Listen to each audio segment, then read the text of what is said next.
Hey everyone, on this video I'm going to show you how to change out a O2 sensor on the bank one, sensor one on an 18 F150. It has the 3.5 ecoboost. You'll need to take off the splash guard right here, which it's 8mm or 5/16 I believe.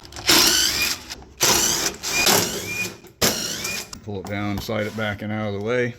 Okay, so if you go up and you see the O2 sensor right there that's right in front of the catalytic converter, and you follow the line around, you'll see the line right there, but it'll be going to this connector that is right back there on the back of the head. Brown reddish looking connector right there.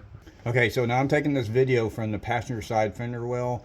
Some people might prefer to go up through on the passenger side, but I'm actually reaching my arm up between the transmission and the exhaust right in front of where the catalytic converter is. So don't do it whenever it's hot because it will burn your arm, but if you reach up right by the exhaust and the transmission, you can go up here and squeeze the clip on the back of it and then pull the connector straight down and you should be able to disconnect it. Then you just kind of follow it down. There's actually another clip. Let's see if I can change the camera angle. A clip right here that you'll pull the wire off from, and then you'll just kind of follow it down. It looks like it's a zip tie, but it's actually not. It's the wiring clamp that is zip tied to the wiring harness, so it's just like the upper one. Now I'm using this Performance Tool O2 sensor remover. It is a 22mm or 7/8. I'm going to slip the socket on the O2 sensor, and then I'm going to stick the ratchet up in here. I'm going to give it a pretty good snug hit. Hopefully you're able to see that. Yours might not come off so easy. If it doesn't, you'll just have to figure out a way to get it off. And then you should, once it gets loose, you should be able to twist it off by hand. If not, you'll have to sit there and ratchet it with your ratchet until you get it loose. So then you'll want to take your new one and compare it with the old one to make sure everything looks correct on there, make sure the plug and everything looks correct. And then usually the new ones have anti-seize on there, and now you can just reverse process and screw it in. Just reaching up in there, finding where the original hole was,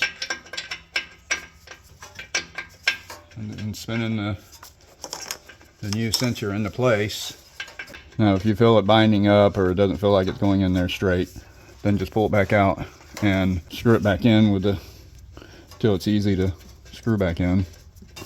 You're going to need to pull that wire around a couple of times so you don't bind it up too bad. Once you have the O2 sensor back in its position, then go ahead and put your socket back on it. Then take your ratchet. Might take you a couple of times to get it tight because it is a tight spot up in here. Just kind of work it around. You're going to need to compress the compression washer that's on the O2 sensor. Once it feels pretty snug, it should be good. Go ahead and put your pigtail back in there.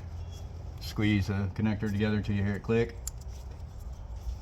Now go ahead and take your remaining wire and route it in the same place and put it back in the same clips that it was in originally. Put it back into that position right there. The same goes for the lower one that's right here. So after you've done that, the only thing left is to put your splash shield back up underneath there. And now I got the cover back on it. If you haven't already, please hit that subscribe button for me, like it, share it, let me know what you think in the comments below. Stay tuned for more videos, and I will see you in the next one. Thanks for watching again, everyone.